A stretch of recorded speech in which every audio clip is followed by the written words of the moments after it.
Hello everyone, good morning. এখন কটা বাজে জানো? এখন বাজে সকাল 4:30। আমার ঘুম ভেঙে গেছিলো, তাই মাকেও তুলে দিয়েছিলাম।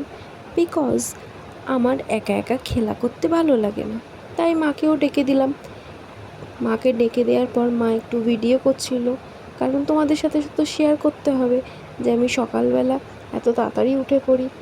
তারপরে সকালবেলা মাম্মু এসেছিলো 7টার সময় সকাল, এসে আমাকে নিয়ে গেছিলো বাইরে ঘুরতে, আর মা ওইদিকে ঘুমিয়েছিল।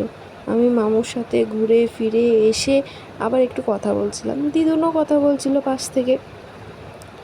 তারপরে খেলাধুলা হয়ে গেল।